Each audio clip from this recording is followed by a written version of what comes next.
good morning, everyone. I realize that there may be some new people in this session that weren't in the last one, so welcome and thank you to the Belgian Flemish Federation for asking me to speak. I'm going to do a session now which is based more around mini tennis red. I think it will be very practical and it will show you some insight on how you could structure sessions and how you could deliver some drills in an implicit way to help develop technique at different stages of a player's development. So that's my goal.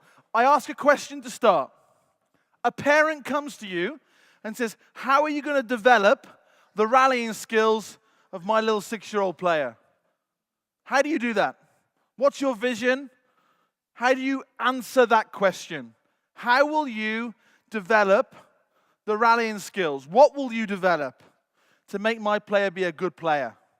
And rallying is most important because it helps them to play with each other. Once children can rally with each other, they can start to play the game and fall in love with our sport. And we are competing now with many sports, the arts, academics, and therefore we need to really rethink the tennis experience for young children. I have a belief that we're still training players the way we were taught to train players in our qualifications years ago. And what I see is this. This is what I see a lot. And I call this like pre-2017. Let's say a player comes to a mini red session from 4 till 5 after school. And they do a nice warm-up, and then they learn a little skill, and then they learn another skill, and then they drill, and they do another drill, and another drill, and another drill, and another drill. And then the last 10 minutes, the coach, oh my God, mini tennis. I'm so tired. Just play a tie break. Play tie break. Okay, everyone, play points now. Play points. So we are exhausted with the teaching because it's hard work. But we look forward to the competition at the end because the kids just play. And here's a question I'll ask you. If you had 25 7-year-old children in here now, and you said, right, do you want to do a drill to develop your stable wrist on the forehand, or do you want to play some matches? What are they going to say? They want to play matches. They want to play the game. It's way more fun than listening to you doing drills. But we know, in order for them to play the game well, they need to do exercises to develop their competence. So we need to meet them halfway. We can't just do an hour of points. We can't just do an hour of drills. So what do? I'm going to propose a concept which I think is really revolutionary, which will reimagine what the tennis will look like and the tennis experience will feel like to young children. And I call that to learn, move, and compete. And therefore, the competition is throughout the lesson in a cycle of learning, moving, competing. I'll give you a very, very simple example. We teach children to do tap-ups. And we teach them, okay, very good, keep the hand stable, that's it. Keep the ball below your head, that's it, nice. Keep the racket out in front of you, or keep it on the spot. We teach a skill, they learn something, but then we teach them to move with it. Right, everyone, move sideways, very good. Move up, a bit higher. Okay, move behind, good. Find another ball, do it with someone else's ball. Whatever, we bring some energy to the skill. It's a movement, it's a drill, it's a more complexity, but it feels more athletic. And then you can bring in a competition. Right, everyone in the group, first player to do 30 shots, you have to keep it below your head. Once you've done 30 tap-ups, sit down. Everyone ready, steady, go. 1, 2, 29, 30. Good, go, who won? And there's a competition. So even in the warm-up, there can be some learning, moving, competing. I'll give you another example if you don't yet buy in, because we've done that. Now another skill. Right, everyone, I want you to do some serves where you keep your feet still until the ball lands on the other side. That's the skill. Feet still, ball lands, ready position. But your feet have to stay still till the ball lands. And they practice that, and there's a skill. Keep your feet still, throw the ball nicely. You do whatever you have to do to teach them the skill, but then you have to develop movement. On the serve, it's more difficult, but it's more energy of movement. Okay, everyone serve on this court.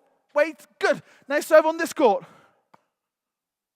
Ready, just go. Serve there, serve there. Move, move, move, move, move, move, move. Now we're going to do a competition. First person to do 10 serves over the net. Ready, steady, go. 1, 2, 3, 10. Sit down. Winner. Competition. But the competition is linked to what they have learned. Then we do another skill. Learn, move, compete. Learn, move, compete. Learn, move, compete. But we don't wait for the last 10 minutes of the lesson to just play a tie break and give them a little bit of competition. That's old-fashioned in my opinion. It's not the way children want their tennis lesson to feel. They want to feel like they're playing points all the time, or there's a competitive element, because our sport is a competitive sport. And we should be proud of that and sell it really well. So I'm not saying you're going to catch everything that I throw at you. You're not. You may throw it back. It's a fishing analogy. But I'm going to throw a lot of stuff at you. Some of it you'll catch. Some of it you'll throw back. But this, to me, is one of the most important fundamental things we could do to change the tennis experience for young children. And it's more fun. If you're a 7-year-old kid, do you want to do this or that? Do an experiment in your club. I promise you it'll be this. I guarantee you, little competitions throughout the lesson. It's going to be 3, it could be 4, 5, whatever. But lots of competition regularly could be really good. So I'm going to go back, because my presentation today is on how we can develop technique when children start to rally. We know that in tennis, you can rally, attack, or defend. That terminology has been around for years. When you attack, you can attack with power, precision, or on the rise by taking the ball early. There's different ways to attack. Young children, what do they always want to attack with? Power. But pre-puberty, it's the one they have the least success with, because they don't have natural power. Okay, you might have a fast arm, but it's not physicality is not there. So I would recommend that we sell the precision and on the rise as skills to develop first, then through puberty and onwards, power can come. When you defend, you can defend by counter-attacking. It's more aggressive defense. You can defend by staying in the point, just by putting your racket there. Or you can defend by neutralizing a big loopy ball down the middle, whatever, the cross-court moon ball, whatever, and then try and neutralize the point.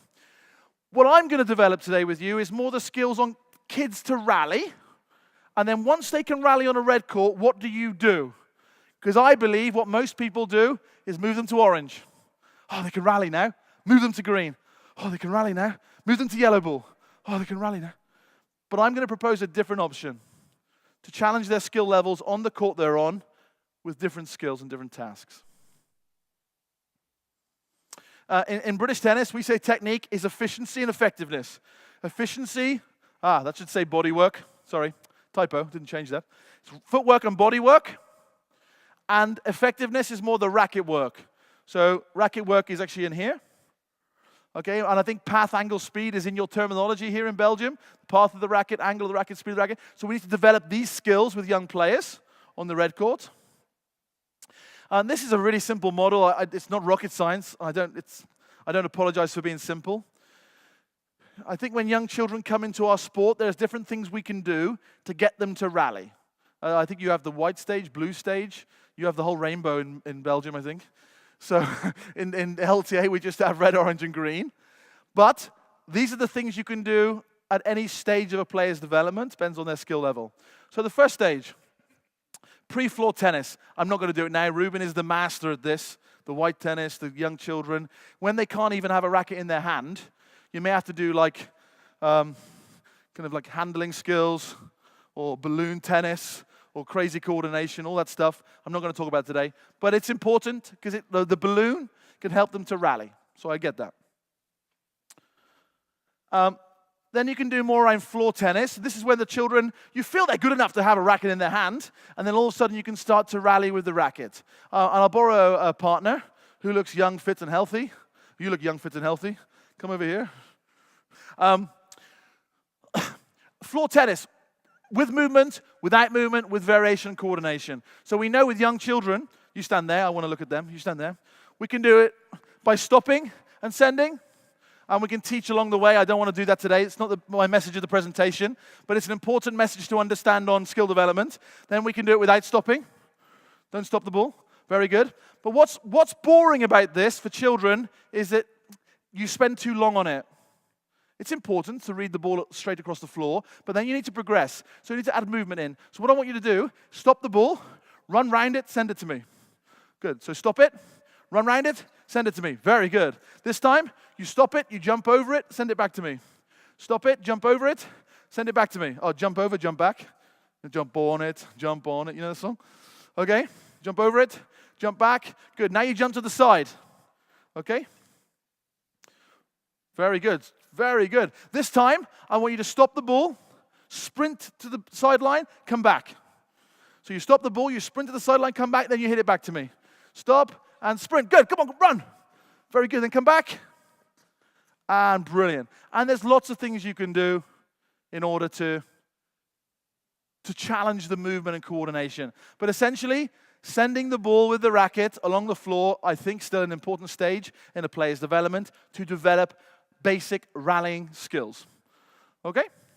Then we can do more hand-to-hand rallying. It's a step up because the ball is in the air. So let's go over there. Go over there. Don't need a racket. Don't need your racket. Don't need your racket. That's good. So this time, okay, I want you a hand-to-hand rallying without movement. Bounce, catch. Bounce, catch. Sorry, bounce, catch. Bounce, catch. Now with movement, bounce, catch. Bounce, catch. Bounce, catch. Very good. Now, I'm going to throw the ball to you. You throw it back, but you run to the net, you touch it, you go back. No. Let it bounce, let it bounce, let it bounce, let it bounce. Go back, back, back, back. So let it bounce, throw it, run to the net, go back. Now run to the baseline, come back. Very good. Now run to the net, come back. Very good. Now go to the sideline, come back. So you throw it, run to the sideline. Very good. Now you come back, run to the other sideline. Very good. Bang. And all the time, we can learn, move, compete. Right, everyone. First pair to do 30 catches. You have to say catch when you catch it. Once you've done it, sit down on the ground. 3, 2, 1, go. 1, 2, 3, 4. Catch, sit down. Winners. Amazing. But we always do learn, move, compete. Everything. Learn, move, compete. Okay? Just stay there because I'm going to use you again. I will go to my grave selling the importance of self-feeding with children. Feed your own goddamn ball. Feed your own ball. So many times, this is what happens in mini tennis. This is what happens in mini tennis. Watch. Little 5-year-old Joe stands there. Okay, everyone, start a rally.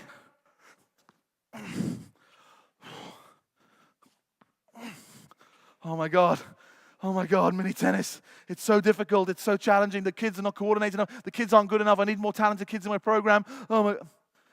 Don't panic. They're just 5. It's still a difficult skill, tennis, for a 5-year-old kid.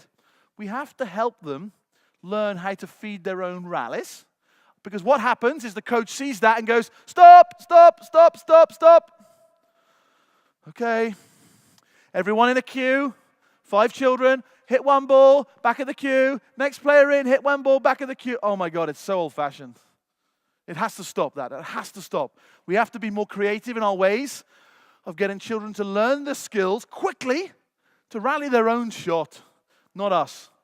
Because you're going to go home as a very tired coach. I bet you there are some days when you do mini tennis lessons, you go home and you're bloody knackered. It's an English saying. I hope it translates. Knackered, not naked. Knackered. It's different. Knackered means it's just tiring. And then mini tennis becomes too difficult. So what do? You give it to the little 17-year-old because they can do that. Mini tennis. 17-year-olds can do that. And then I'll do the high performance players. Coaching for 10 years now. High performance. I think we can make it a lot easier to coach by being clever. This is the reason why they missed the ball. And it's the best tip in the world. If you write anything down today, it's this tip. I always look to see who's getting their pen and paper ready. Very good, sir. Very good, very good. You were right there with the pen. It better be good now, Simon. They miss the ball because they swing too early or too late. That's it. Just that they always swing. I never seen a kid do this.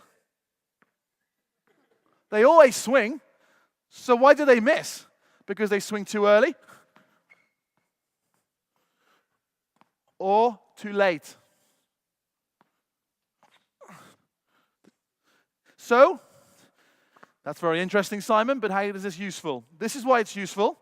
If children can learn to swing the racket at the right time, they'll never miss. And yesterday I did this. I hope it works today. Yesterday it worked amazing. You have to swing forwards when the ball hits the ground. When the ball hits the ground, you swing forwards. When the ball hits the ground, you swing forwards. Watch me. I'll close my eyes. Oh, it worked. Amazing. Amazing. Okay, you'll never miss if you swing forward at the right time. You'll never miss. You'll do slowly, you'll be calm, and you'll never miss the ball. Wow. How good would it be in Belgium if we said, you know what? We teach players that never miss the ball. They never miss the ball. They can feed their own rallies, get their own balls, learn their own skills, enjoy their own competitions, and as coaches, we can stand back and just help every now and again. Whoa, that's good, eh? Cultural change happens if people believe it will happen. I believe it can happen. By reimagining the tennis lesson and having very simple skills to implicitly teach children to play the game. So, self-feed. The other one is the backhand self-feed. No one teaches this in the world. I don't understand why. I mean, I literally think I'm the only person in the world that does it. I teach more self-feeds on the backhand than I do on the forehand because I teach them here, put, feed. Here, hold it, feed.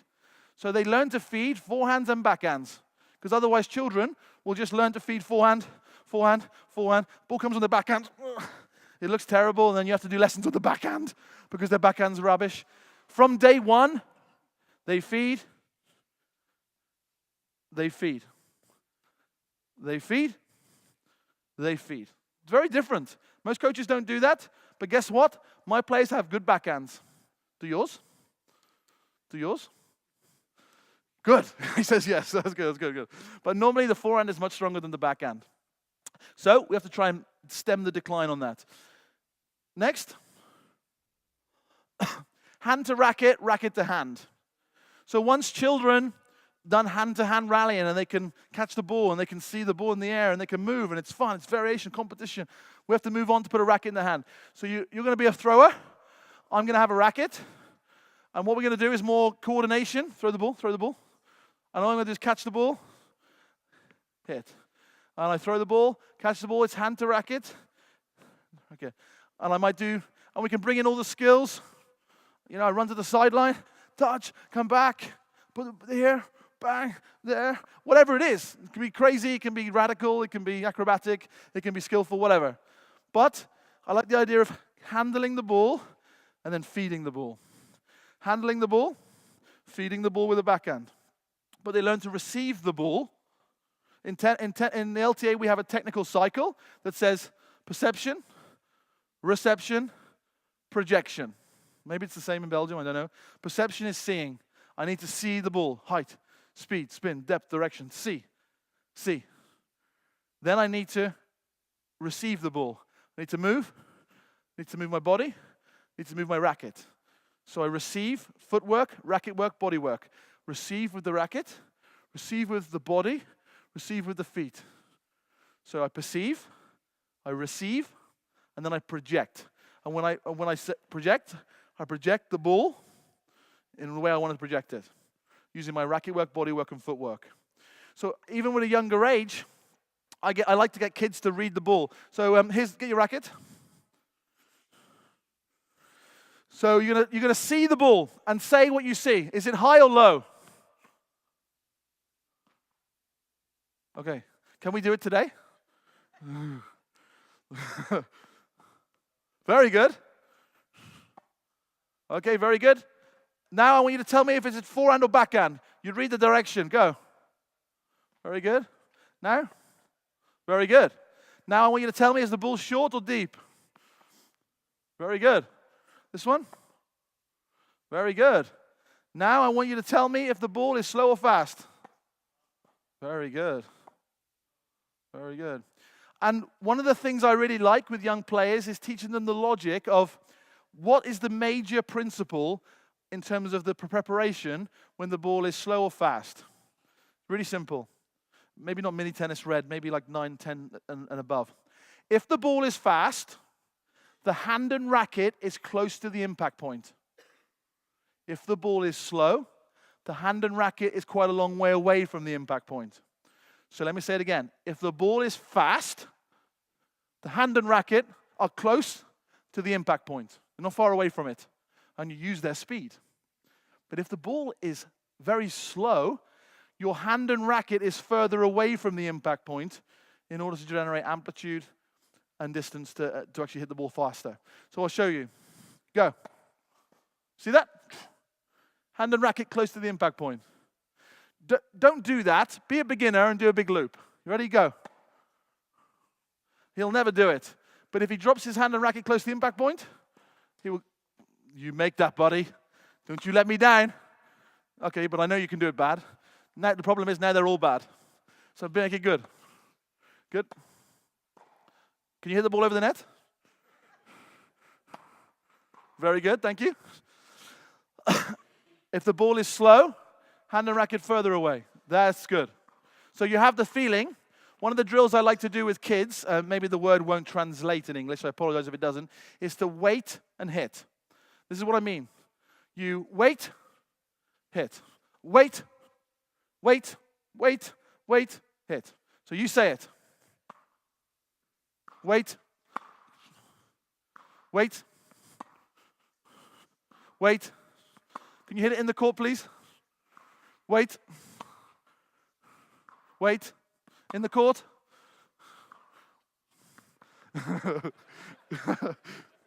Ruben, I'm not going to do Sunday next year. Saturday only. They're too drunk on the Sunday. Everyone, wait, hit. Wait, it's so simple, but how many times do we see this with players? Just hit it slowly. Like they wait too late. They prepare too late. And then you say, preparing too late. Your racket's not prepared early enough. Loop the racket. Move your feet better. It's this exhausting projection of teaching points. I think it's much more simple than that. Good coaches keep it much more simple just by saying, just wait and hit. Just wait. And all of a sudden they look like they have all the time in the world. And that's what we want. We want our players to look like they have time, not be rushed. Okay, very good. Just wait there. Don't go anywhere. Once you've done hand to racket, and I know you have progressions here in Belgium as well. You're the founding fathers of progressions. But I'm going to maybe have a slightly different take on it in a kinesthetic way. I really believe we can teach technique and movement through the feeling of a shot, not necessarily the technique of it. It's different. So when you're in a small court, like this, with young children, I call this the tap stage. You know a tap? Tap, tap, tap, tap, tap, tap, tap. You can do a tap like this. Tap, tap. A tap is when you stop when you hit the ball. The racket stops. Tap, tap, it stops. Why can't children do that drill in a mini tennis lesson? Because the racket doesn't stop. Tap, oh my God.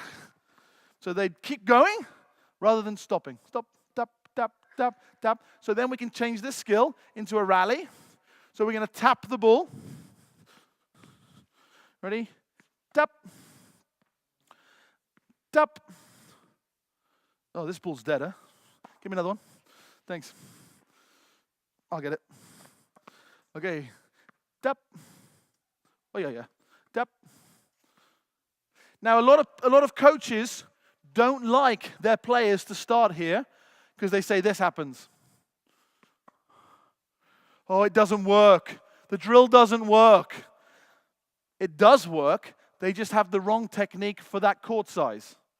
You need the right technique for that court size, which is beside you and stop. Beside you, stop. Stop. Stop. Stop. Sorry. Stop. Stop. Stop. So that's the tap stage. So now I want to move back where it's a little bit longer. Let's go here because it's a bit more in the middle. The TV's not in the way. So now we're actually going to go beside yourself, beside your body, and in front of your body, but not behind your body. Okay? You go beside you, in front. Push. Oi. Push. Push. Push. Same speed with your racket. Don't speed up. No, you're speeding up. You're going too fast. Keep the rhythm the same. Slow down. And this is the push phase, because when you push something, it's the same speed. Like when you push the shopping trolley in the supermarket. Unless you're one of those crazy people that does that. I've done that a few times. But you do the same speed by pushing the ball over the net. Okay, then you go, and then you can start to bring in little technical things here. So one of the things I like to do is tip, hit. So go to the back. We're on the last stage. And this is where I think you can do a lot of the technical work. Here, hitting a ball slowly. Here, a bit more body, but still mainly the arm. Here, it's body and arm together. Together, not just the arm. So now we're going to go hit. We're going to use the body. And what I want you to do is now you go beside you, in front of you, but a bit faster. Do not do a big loop. And this, just go beside you, but faster. Beside me, faster. Beside me, faster. Beside me, this is important. Look where my racket goes to. Here. Doesn't go here.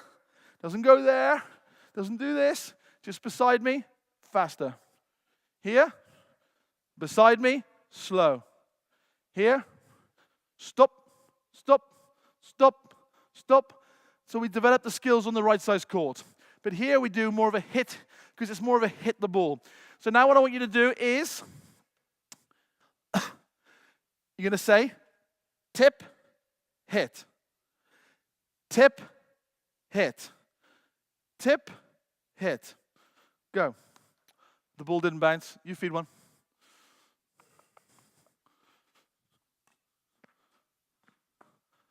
Tip, hit. And again. So you're going to go tip, hit. Tip, hit. Hopefully, maybe the word doesn't translate in Belgium, but tip stance means you turn your knee and hip towards the court. So you start to engage your body, your lower body, and the coordination chain, but you're not just playing with your arm. Because I believe too many children are playing with their arm, and it's at this stage we can change that. And these are the things I see we need to change. Come over here. Actually, stay there. One of the drills I like to do is what I call turn and hit. So now we're here. We do turn and hit. That's the first drill. So turn means turn your body to the side. Turn your body to the side. Ready? Go. Say it. Turn, hit. You say it. Very good. What do we see with young? I really want you to put the ball in the court. What I really want is for the player to be able to understand that they turn their body before the racket's prepared. It's called that the unit turn. You turn, and then you separate the racket from the body. Now, a lot of children, when they learn to play, their coordination is not that good. Therefore, they learn to circle their arms. Or they stay frontal. Their arms too far away from the body. I want it to move together. So they learn to turn, turn, turn. So do it better. Turn. Very good. Hit. Turn. Hit. That's it. Turn. Hit. Now, he does it very well. But what a lot of players do, and your club players will do this. So I'm going to be 50-year-old Susan at the tennis club. Play once a week. She comes to a lesson. And I see this a lot. They turn. Very, very good. But they stay sideways and just swing their arm forwards. So you see this. Ready position?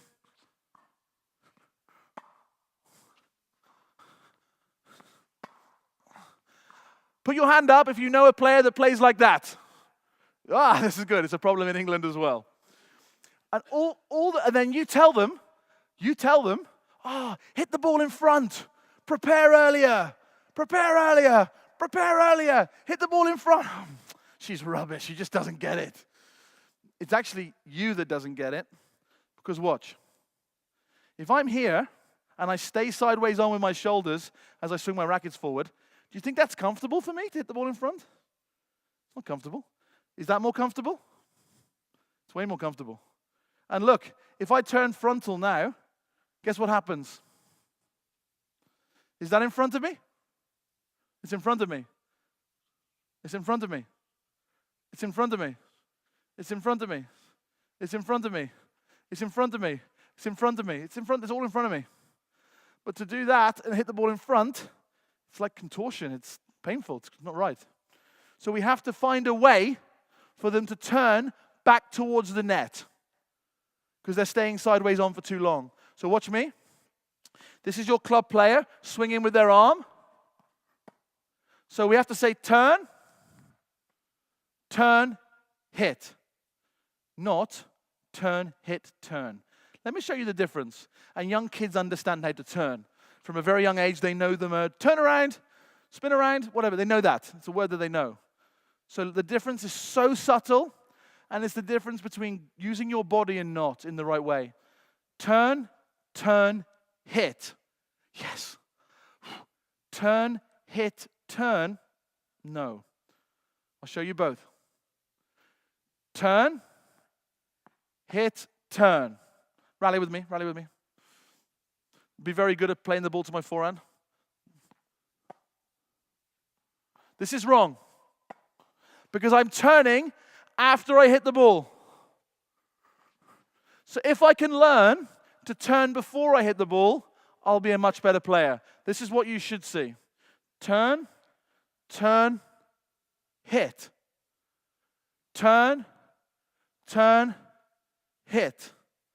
Turn, turn, then hit. I'll do it on my forehand because I'm much better. So, turn, turn, hit. I don't want to move. I have to speak and coach. Just be very good. You're a good player. Turn, turn, hit.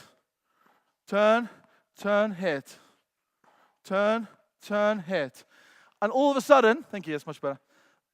I have the good mechanics by turning at the right time and not playing with my arm. Do you understand that? I think it's really important that a lot of kids still playing with their arm and not even using their body from a young age. So it doesn't look physical. And then we write them off. They're not talented. But with a little intervention, you make a big change. A big change.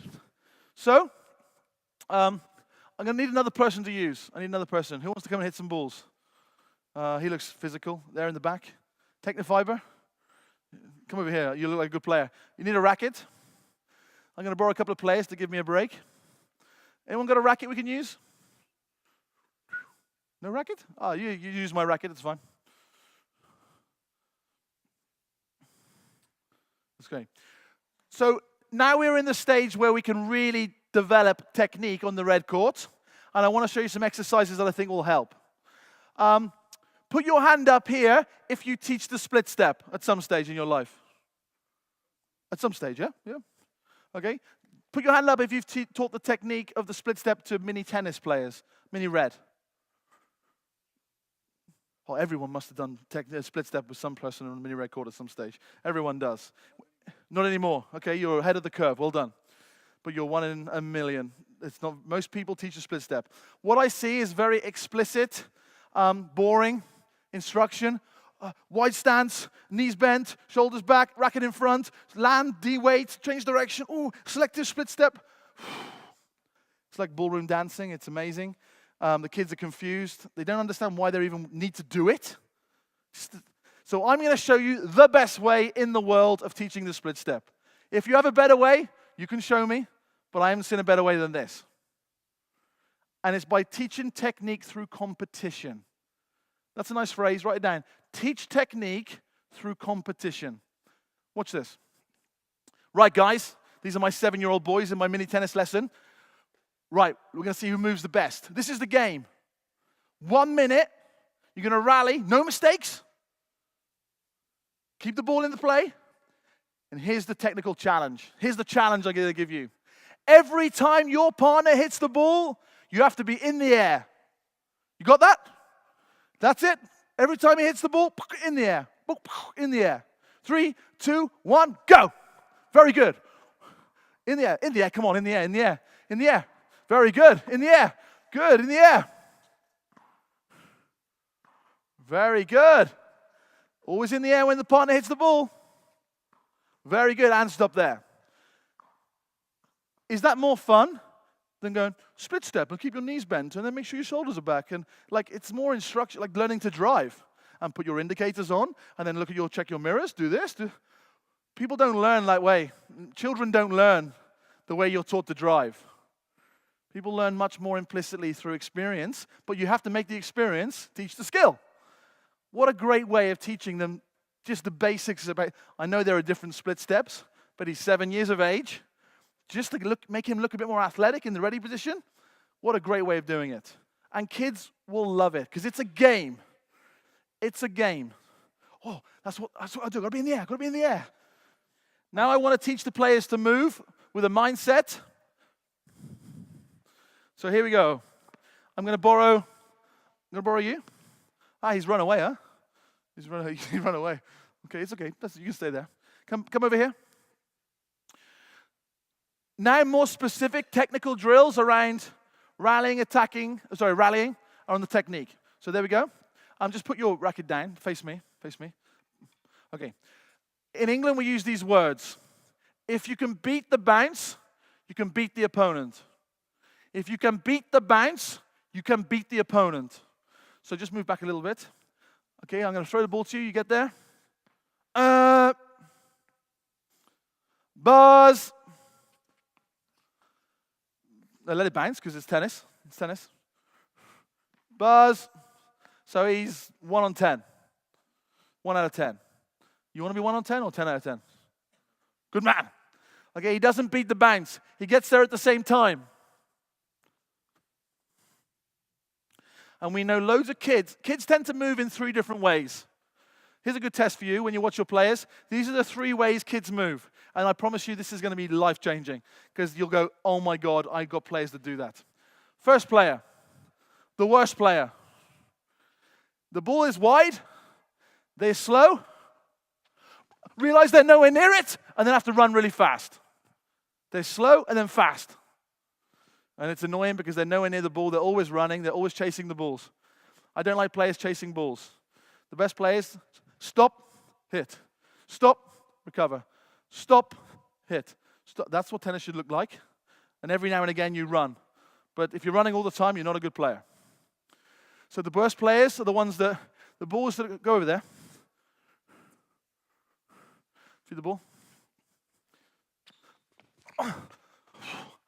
They're slow, and then they're late, and then they try and run like crazy to get to the ball. The next worst player are the ones that just do the bare minimum. They get there at the same time.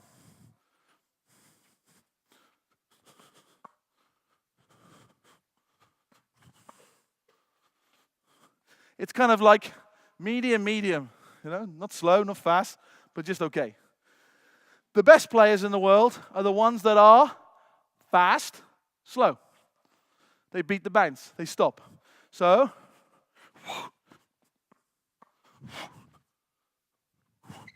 I'm here. I've beat the bounce. I'm there before the ball bounces. I beat the bounce. The bounce doesn't beat me. So your players can be slow, fast, medium, or fast, slow. What do we want? Fast, slow players. So he didn't do that. You know you didn't do that, right? It was medium, but now you're going to be so good. You'll beat the bounce. Does that start to look a bit more interesting? I hope you say yes, it looks way better. It does look way better. Okay, go. Very good. And that's called beating the bounce. Sometimes you have to respect the bounce. Respect the bounce. Respect it. He didn't do it. Why? The ball was under him. He looked this way. Me, I will be behind the ball before the ball's behind me. It was underneath you. You didn't respect it. It was too close to you. Space yourself better. Come here because you'll go to the crowd otherwise. Does that start to feel a bit better? Okay, and then the last one is hunt the bounce. You hunt the bounce. Go. So it's forwards, not sideways. Eh? So hunt.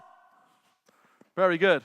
So now, as a player, I'm going to challenge you this way, this way, this way. You tell me, beat the bounce, hunt the bounce, or respect the bounce. Shout it loud for the world to hear. You ready? Go.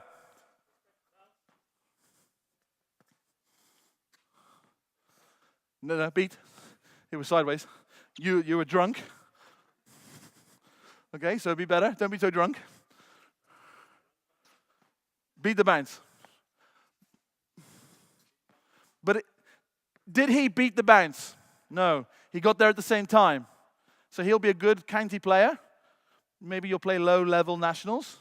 He'll never be an international player. But he will now. Because he will get there, and he will beat the bounce. Because if you beat the bounce, you beat the opponent. That's better. Fast, slow. This one. Hunt the bounce. Very good. Very good. Respect the bounce. Now, the question I ask you, thanks, stay there. The question I ask you is, in warm-ups, you can do crazy football, hockey, athletics, ladders. You can do all that. It's fine. Well done. For me, I would rather use the time to teach the values of moving well. I beat the bounce, I hunt the bounce, and I respect the bounce. So I learn to move well by teaching the physical movements that I'm going to use on the court. And then all the other stuff is supplementary to that. The ladders, the cones, the goals, the rebo wall, that's all great. But guys, if you don't have that, this is just as good, if not better. Because it's movement in tennis to teach them the mentality of how to move. Okay? And that's good. Was that demanding? Was it tiring? Yeah, and just imagine if you did that on a court, 4 players. Hunt, beat, bounce, next player in. Hunt, beat, bounce, next player in. Hunt, beat, bounce, next player in. Don't get 3 balls, come back. That's a good warm-up. It's a great warm-up. And then you do it with the racket. Ready? Go. Beat. Respect. Okay, what you did? You went. So it's better to move. Okay, this is a good question. I ask coaches this all over the world. What is the difference in how you prepare your racket when you're a beginner versus a pro player? There's one big difference, and this has really helped me in my coaching. Write this one down. Write this one down. This is the difference. When you are a beginner, go over there. When you are a beginner, you prepare the racket, and then you move slowly. Be like a coach, but like nicely to me. I'm 6 years old.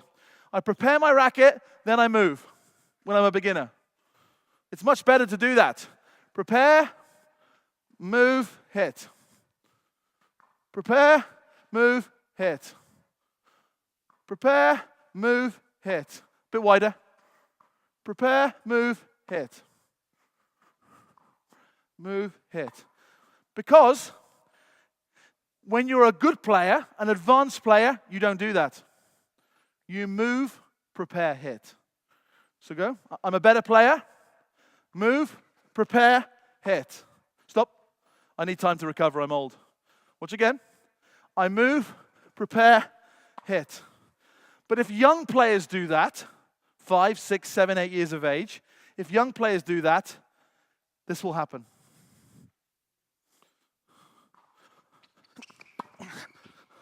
They won't do it. They won't have the skills to do it because the racket has to move too fast. The timing's too difficult. So it's better with young players to prepare, move, hit. But then as they get better, that's not good enough. You have to change that and unlearn it. That's okay. You have to change things. Mini tennis red, you do this.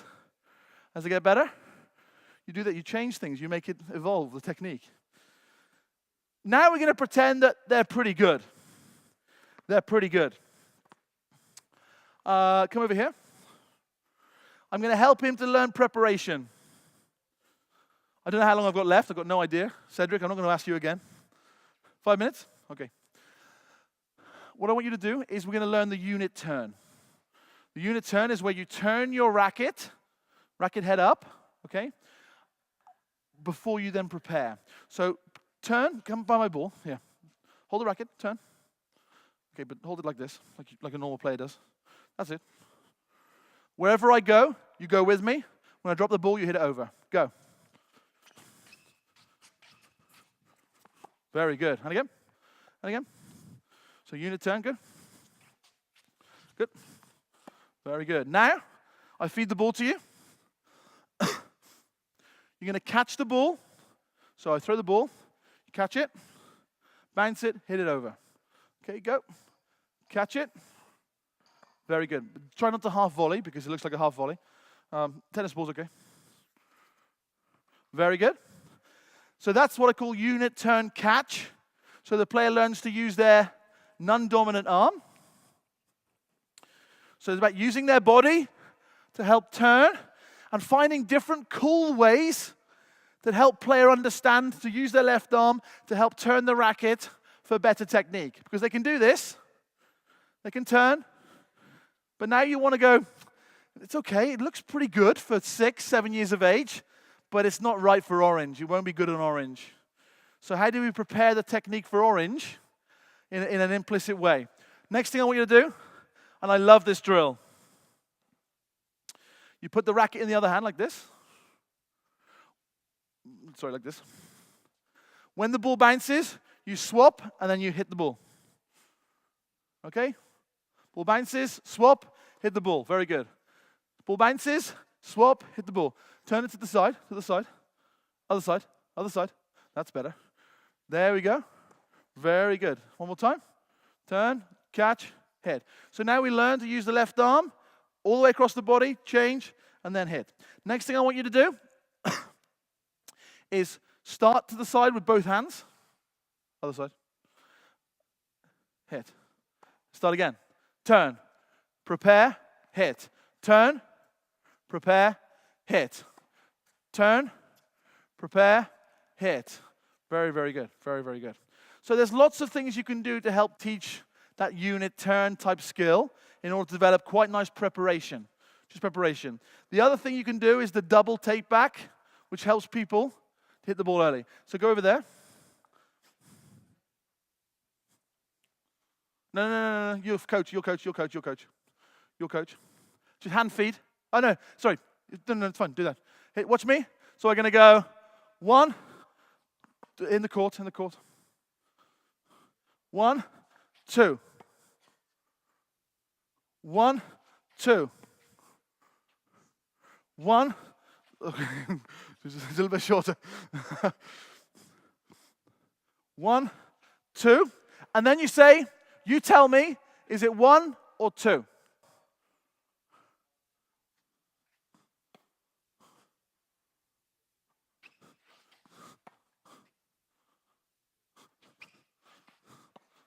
One. Very good. Okay, you understand my point. But just imagine, by the player over-preparing earlier, twice, when you start to then just give them 1, they feel like they have all the time in the world. It feels easy. One of our jobs is to make tennis feel easier than it is. Okay, come back. Sorry, actually, the other thing on preparation, apologies, is obviously rallying with 2 balls is good because it helps them to teach. Good. 2 balls, very good.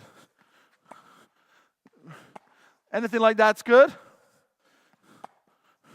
Good. And that's another way that you can over-prepare earlier, wait and hit, wait and hit, in order to hit the ball. Come over here.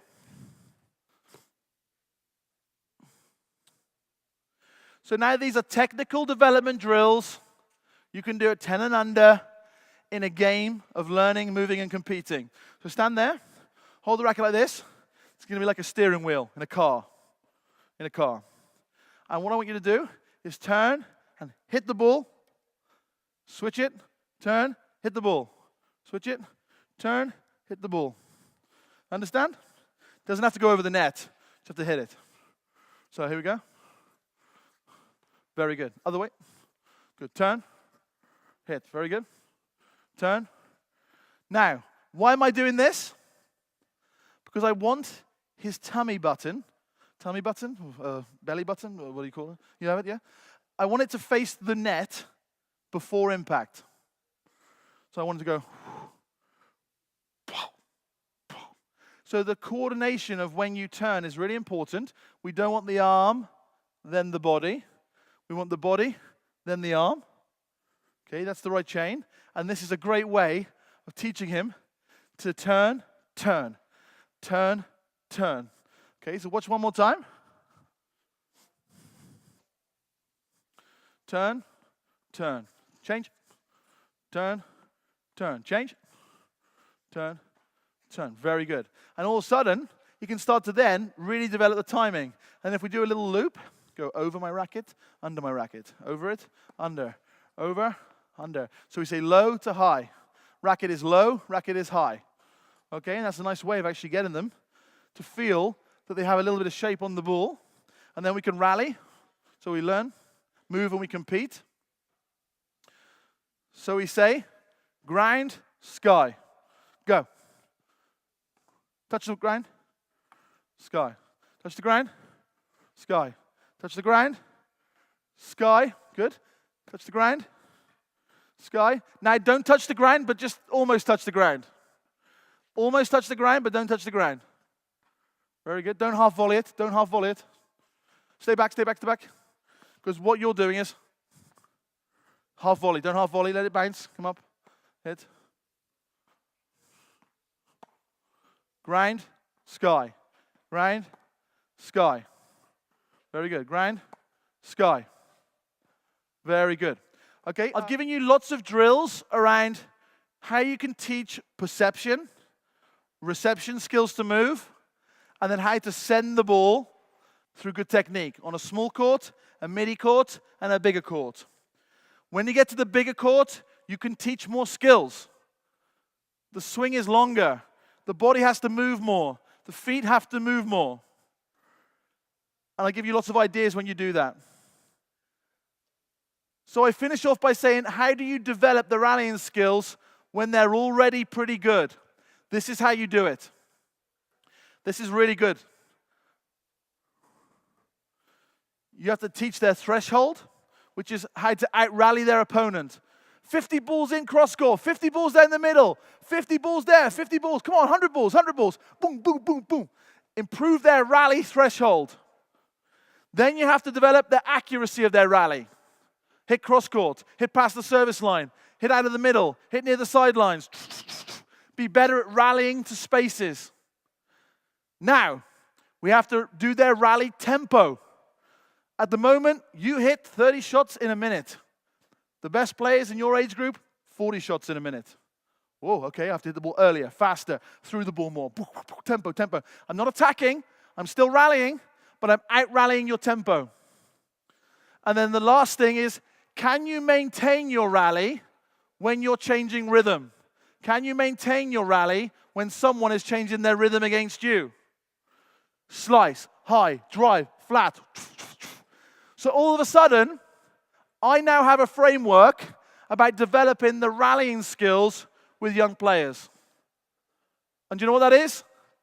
Pre-floor tennis, floor tennis, hand-to-hand rally, self-feeding skills, hand to racket, racket to hand, racket to racket, and then when they get racket to racket, I'll make them longer, I'll make them more accurate, I'll make them rally faster, and I'll make them unbelievably good at rallying with moon balls, slices, side spins, flat, if it's a girl, top spin with a boy. And that's how I believe you can develop the rallying skills with young players. I hope you've got some ideas, a framework, thought about how you could reimagine the tennis lesson for young children, but more importantly, got some really practical ideas on the court on how you can develop skills with players. Thank you very much for listening, and I hope you enjoy the conference. Thank you.